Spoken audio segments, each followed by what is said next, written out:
Hello, hello, and welcome. Today is a bit different day, but it's about time we see some different aspects of the island. It's raining slightly, as you can see here, maybe in the water. And I'm also going to do a bit different type of fishing today. So I have these fishing devices. In Norwegian they're called sneak, which translates, or sniksnøre, which translates to a sneaking line. They are, you have the flotation device, a long line. This is 200-meter lines, some hooks, and some weights. I fashioned these myself from some old weights from a fishing net. And I'm also going to bait it with some mackerel that I'm thawing here. I will put these out there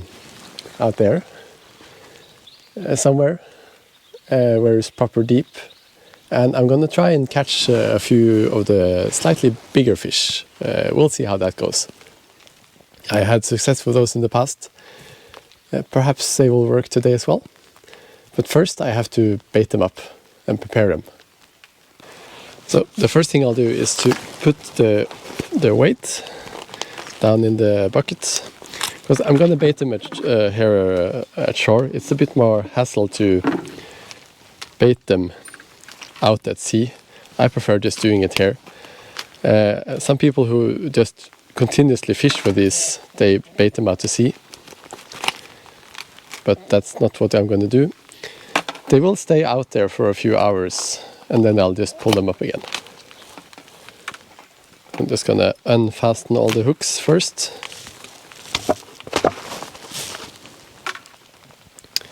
And I'll put them in these buckets and stuff so they don't get tangled up, because that's a pain to untangle. There we go. Now I'll pull these, and be careful not to hook myself. These are sharp hooks. So I'll just raise it up a bit.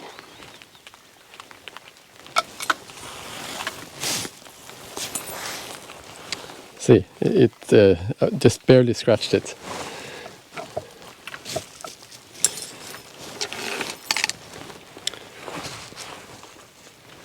And yeah, it's proper thawed now. It's not completely thawed, which is good. And I'll just bait them.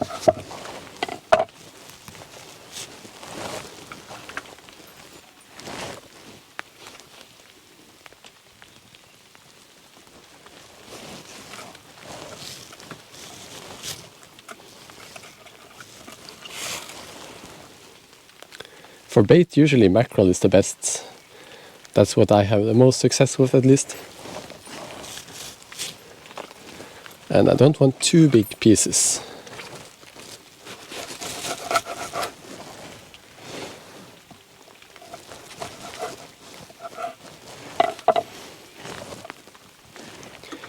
It is possible to catch some mackerel already. They set a record in catching mackerel early, but most of it has been by yarn or nets, not yarn.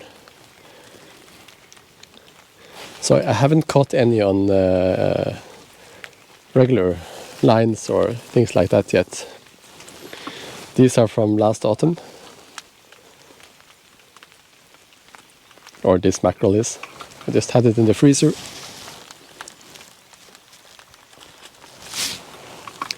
And mackerel will stay okay-ish for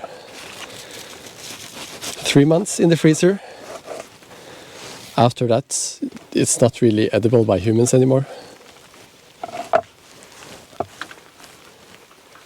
Oh, missing a piece, or one piece fell off. What's important is that I hook the skin, because that's the strong part. And the rest is just for smell. I can put this on for good measure, see if it's a lucky piece. No, this one just won't stay on.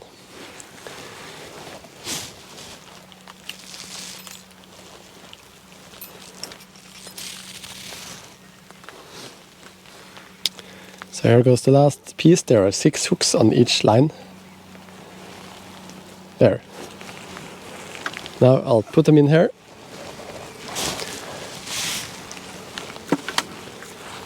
Put the line on top.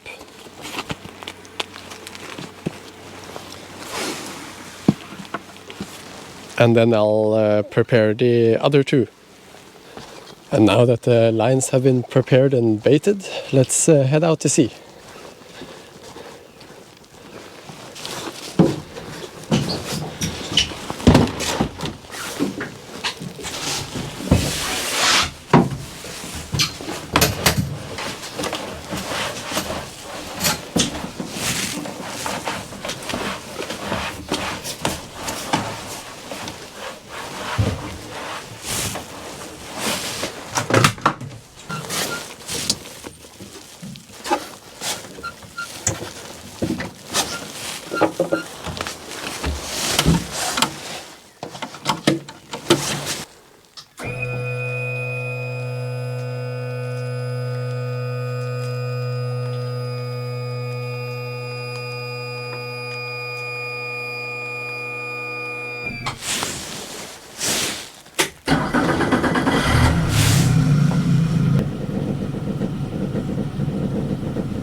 I see someone else has set a net.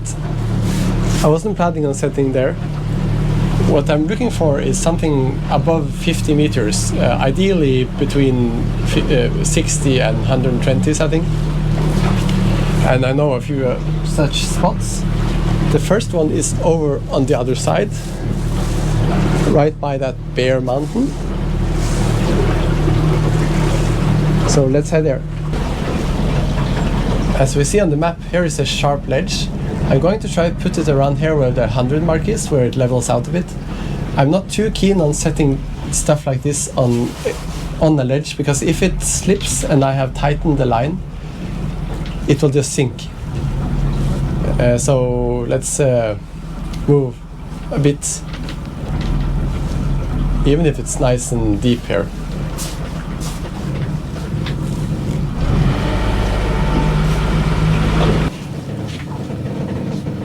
Well, it's not a ledge, it's a slope. But you can see the echoes, the sonar is a bit wrong here. It says it's too deep. It's just over 100 really, but it can't always differentiate between the different layers in the sea floor. Anyway, let's put out the first line. I think these are called line jigs in English. Or jigging line is probably a better word for it. I just need to untangle. There's always going to be slightly messy here, but I'm just going to put them out on the side and start with the weight. And of course the first hook was also... I have hooked both baits there.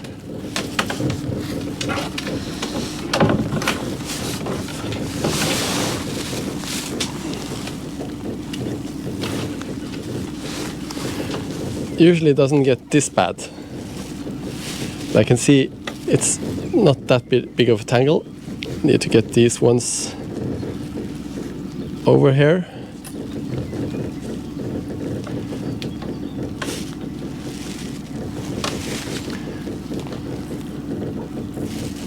And what did I do here?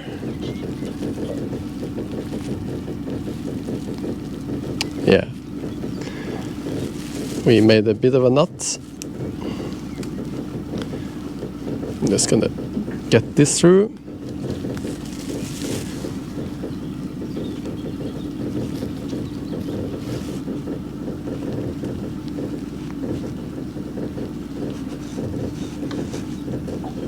Of course, this gets particularly bad when I have the camera on.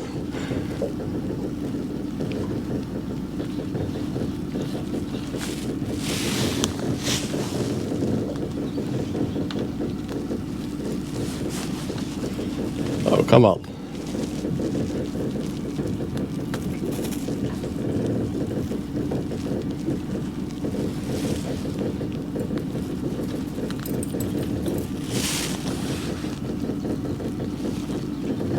Now, got it unstuck.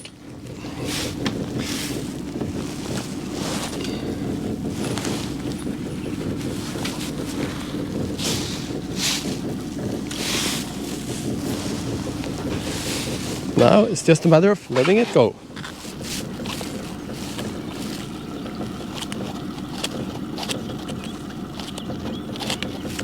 I see that I'm drifting that way, so I will put it out.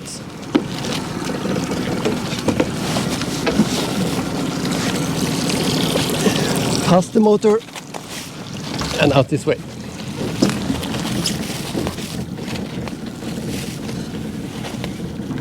And when it stops, I have to tighten it a bit. This one is, you're not getting food yet, seagull.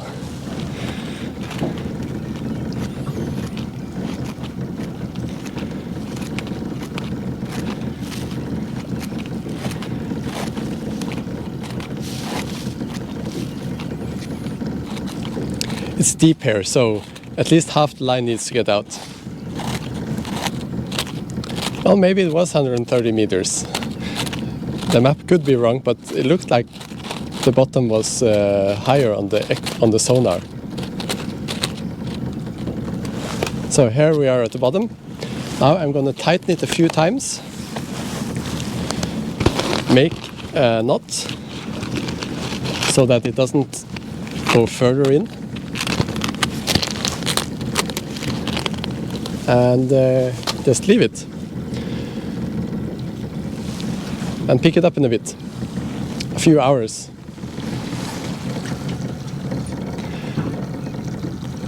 On to the next one. Or are you planning on eating this seagull? And here is another good spot. It is a bit steep still, but not too bad. And the mountain here, it goes straight down, so I will put one here. You can see the scenery here is quite spectacular. There used to be an old fishing house here, or a boat house, and there was actually a farm way up there and a field in somewhere between there.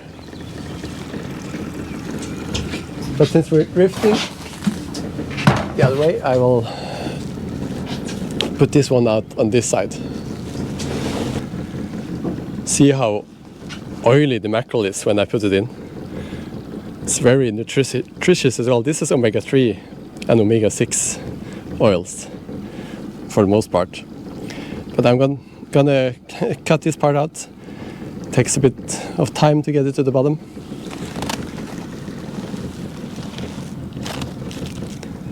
There, I hit the bottom here as well, so I'm gonna tighten it a couple of loops and then just tie a short knot, if I can manage it.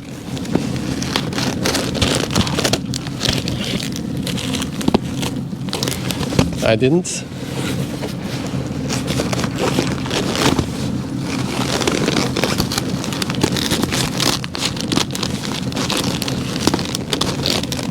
That's better. This one sits really nice. I did see the other one. I'm not sure if you can see it from here. It's way out there. It's actually so far out today that I'm gonna flag it afterwards. And I might just set another one over there. Yeah, I think so. So still at around 75 meters. It's in the same area, but a bit further on. There's the seagull is stalking me. I'm sure of it. There's the second one.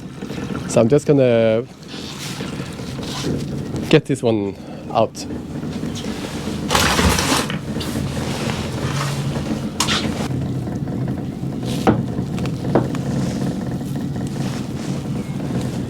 When you do this, you got to be really careful not to have the line slip, or you're going to have a hook deep in your finger. That's not something I plan to do today.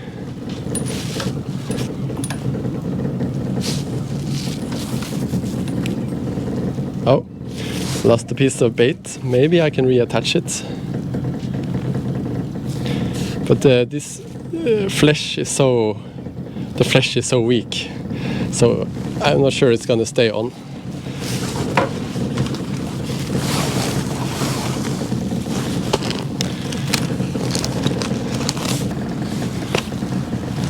And there it's out. Not too happy with the... well, yeah, that's fine. And the seagull is stalking me. Now to flag the other one. I can't actually see it. Ah, there it is. That's why you need to put a flag on it, because it's way out there. So here's the other line. I'll just bring it up again, slightly,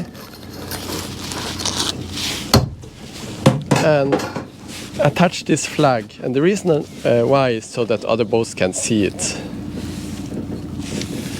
Well, stick this one around. Get the whole flag through here.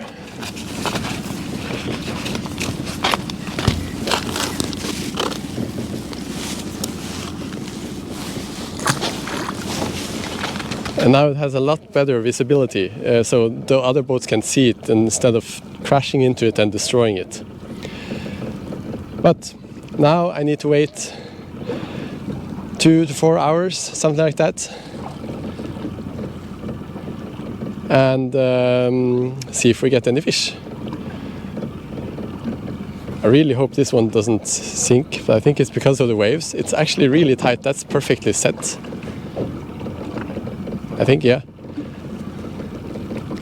So just barely, it's touching the bottom, and when the waves come, it just barely flips. That's actually good.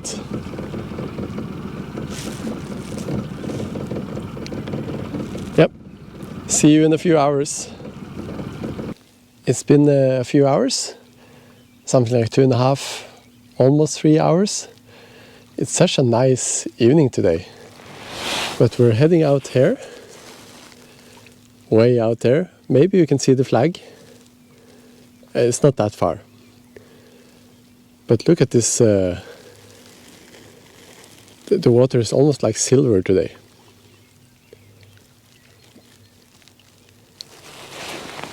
But we'll head out, see if we catch anything. There's absolutely no guarantee of catching anything, of course, but let's hope for the best.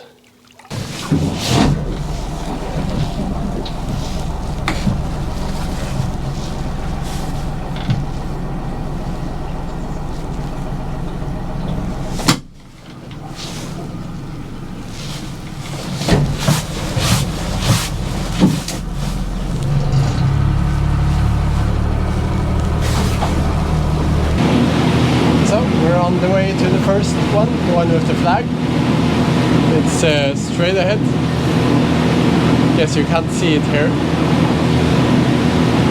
but it's not far.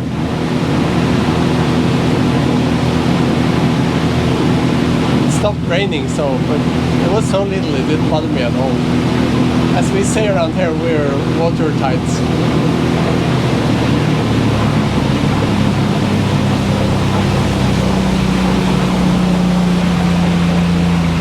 So I think the current is inwards this evening, so I'm gonna move to the left of it, to the right of it, I mean, starboard.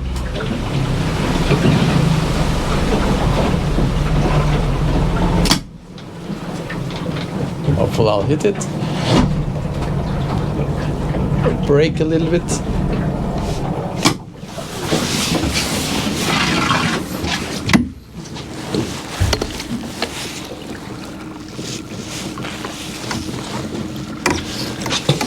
I'll take the flag first.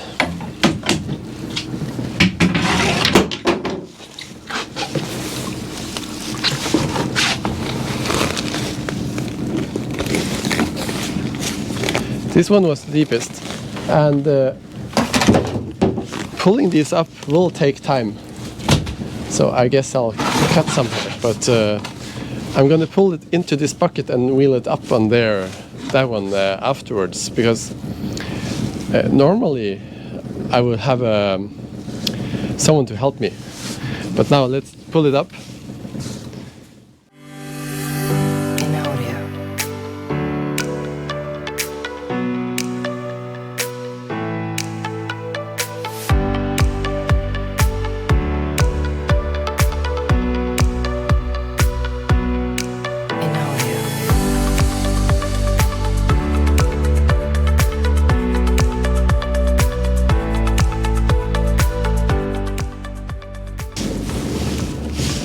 At least no boats ran over this, but it feels fairly dead, so I think this one is empty. We'll see. Might be some small ones on there.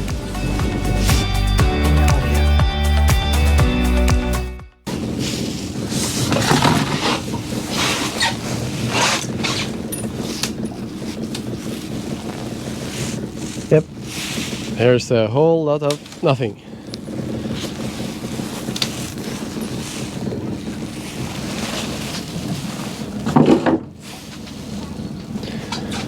So I need to wind it up.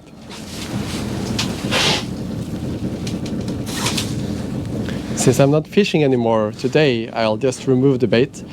If I did fish more or set it out early and fish all day, I'll just leave the bait on and put it out again.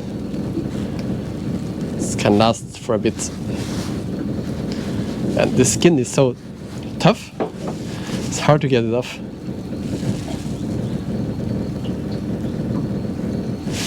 But today is a weekday and I have work tomorrow. You can leave this overnight, but then you should really get up quite early so the fish isn't hooked for too long. I don't really see any snacking on this either, so I guess I was too deep. Some days they are deep, some days they are not. That's why I often set them at different heights.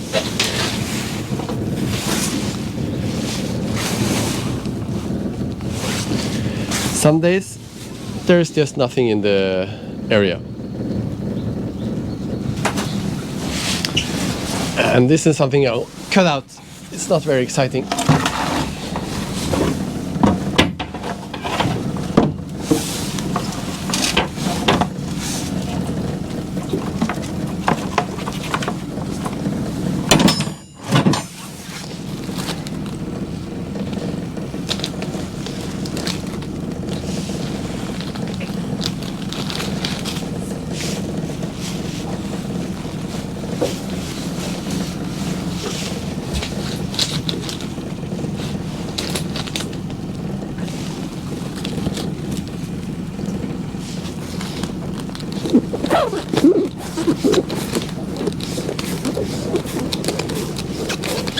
So when I have a partner with me doing this, they will wind this up while I pull the line itself. Or you can buy an automatic line puller. I might do that for this autumn, but more for the lobster pods than for these.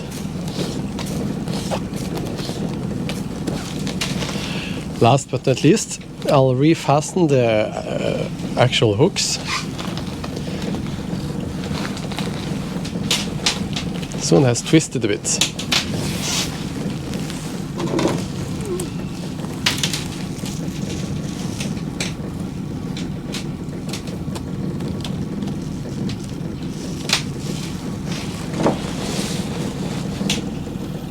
I prefer to untwist them before I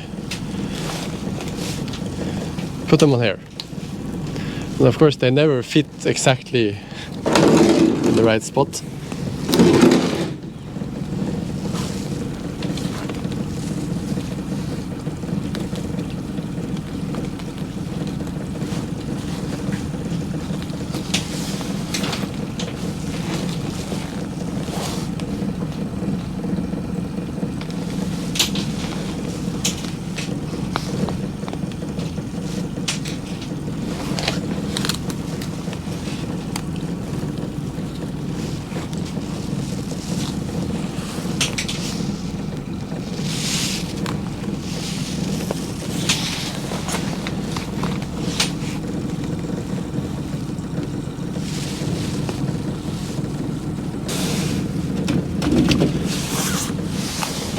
I had to snag the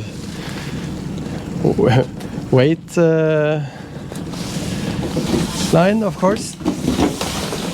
This is going to be a bit of a challenge to get out, maybe, unless I'm lucky. Oh, I was very lucky.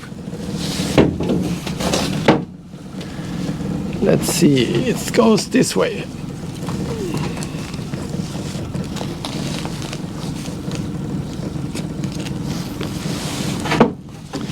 And the weight on top.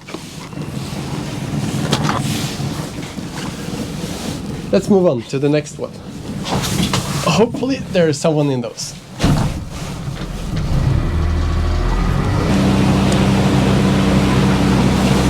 So we can see them out there. I'm going to pull the closest one first, just because of the current. And again, I'm going to go downstream of it.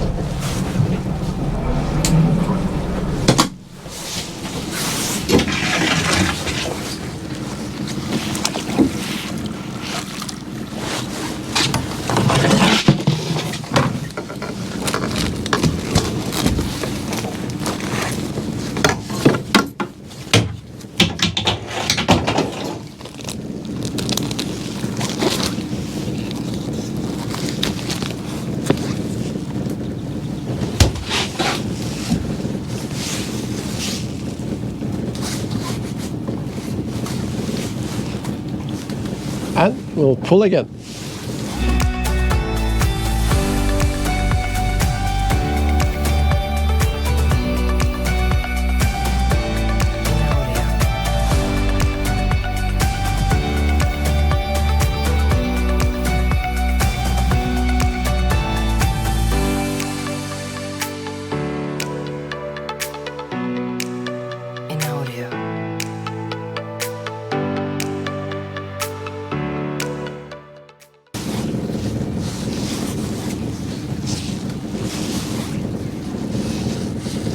Oh, look at that. It has twisted itself into the line. This is a shark. And I'm not going to eat it, but I'm going to try to free it.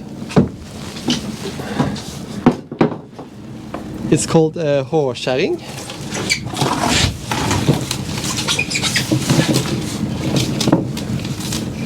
So let me put on my gloves.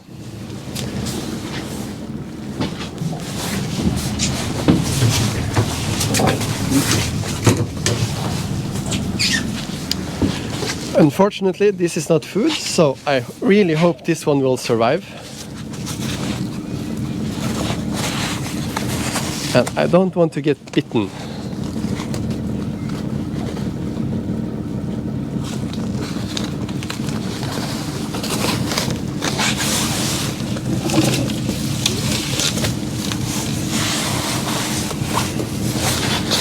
I also don't want to get hooked by my own line. Let's see if it could stop moving. I would be happy.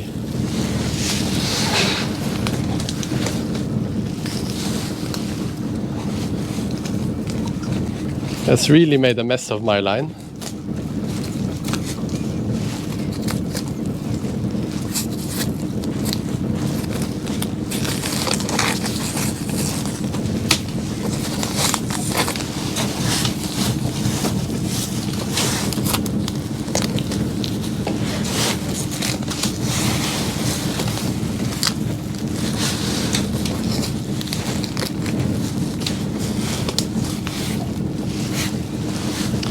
So I got most of it unstuck. Now let's hope I can get the hook out in a good manner.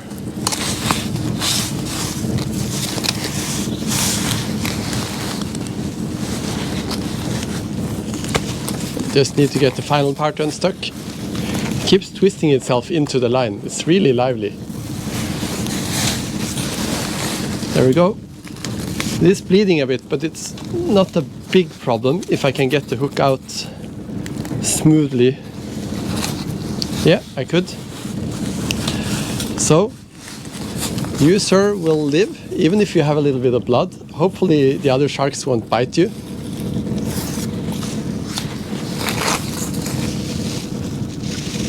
They're quite pretty. So, out you go. So this is hårskjæring. I have no idea. What did they call it in English? Now, please swim away. Yeah, it's swimming fine. Great. I did look it up, but I can't remember the name of it. That's in one way cool, in another way I wish I didn't get it. But that's life.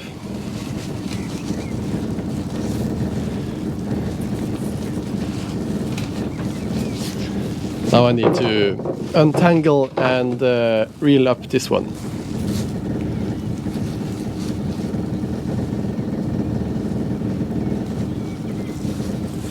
But before I do that, I'm just going to drive a little bit out so I don't drift into shore over here.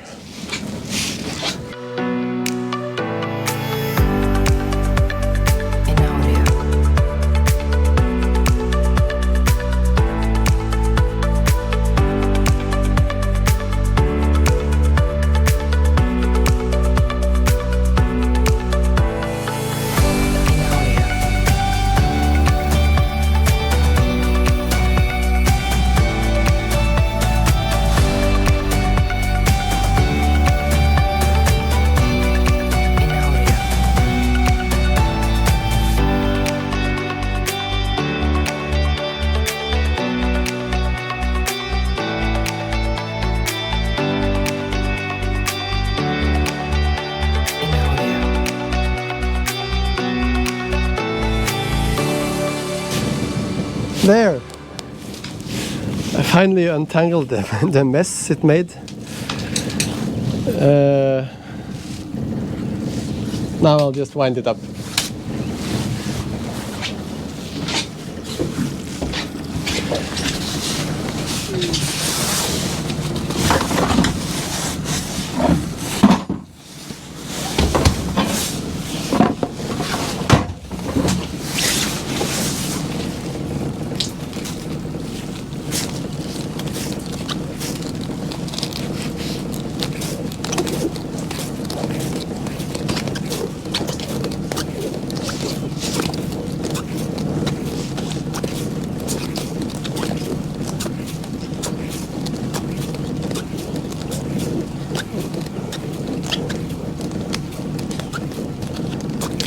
Another Norwegian name for that shark is pigghå.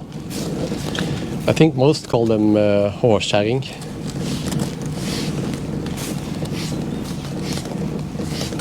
And shark meat is not something you eat unless you're starving. So regardless, it's best to just let it go and hope it survives. The biggest danger to that shark now is its friends. They might smell that it's slightly injured, even if it wasn't a big cut. I looked into its mouth. They could just go cannibalistic on it. However, now it has a chance. And I could see it was swimming fine as well. The sharks don't have a swim bladder, so they don't get damaged when they get pulled up like other deep sea fish with a swim bladder.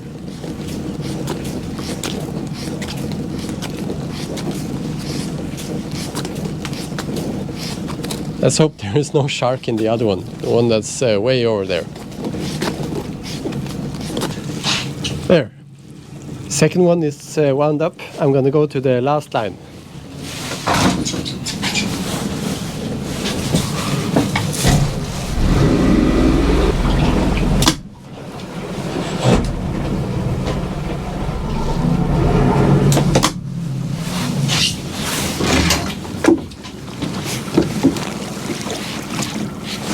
Oh no, you don't. Got you. Oh! It unwound a bit when I pulled it up. In my bucket. Let's get some of the water out.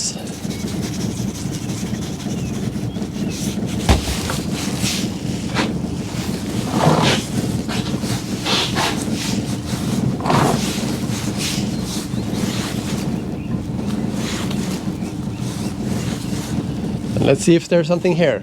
Hopefully not a shark.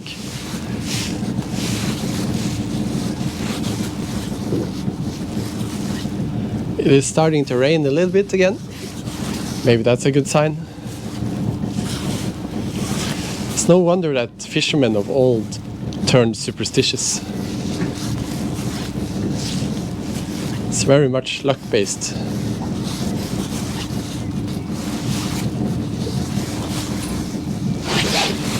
See if we have something here. Might have something down there.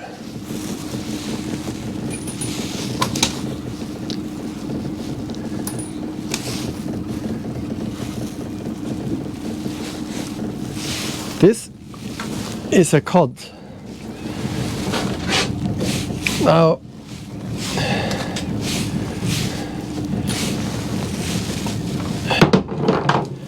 the size of this isn't legal. It's supposed to be a bit longer, but since I damaged it so badly, I'm allowed to take it anyway. This guy is really unfortunate. There. So if I let it out, it'll die. It is better that we eat it. This is a type of cod that's called a grunning. It lives in the seaweeds. You can see it on the color on the side. Should have been bigger, but because of the damage, it turns from illegal to legal.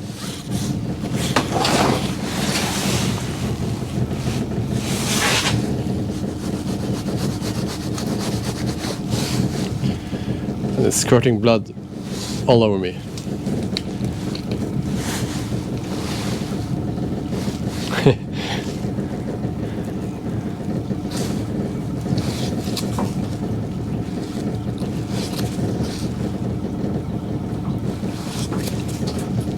Oh, I opened its guts.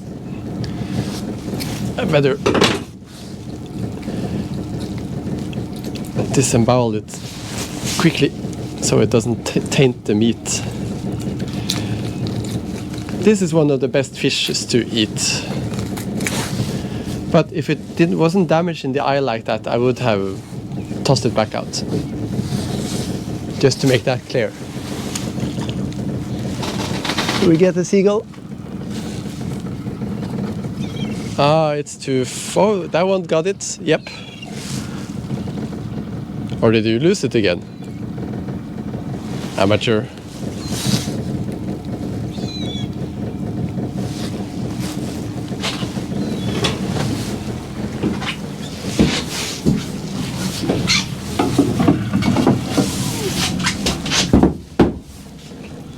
So here it is, the one thing we could eat today, and this one we'll eat for sure.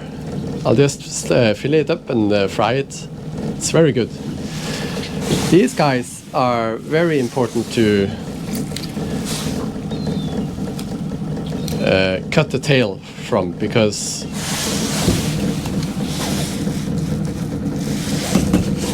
they bleed quite heavily from it.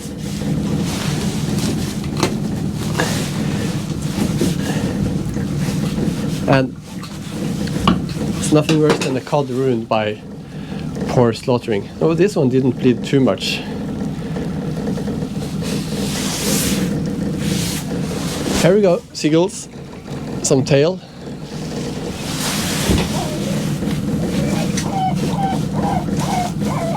I might use this in fish cakes as well, together with pollock and coalfish, saite and leide. Yeah, it got the head. Nice.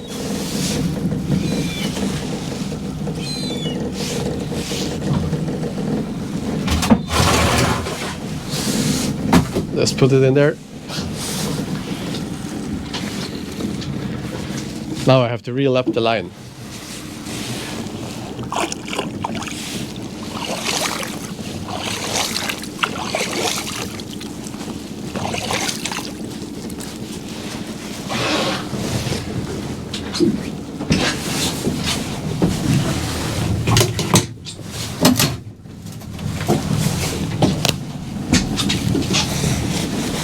But with a cod and a shark, I think I'll round it up here. Is this the type of fishing you want to see more of? Then please let me know. So, goodbye for now.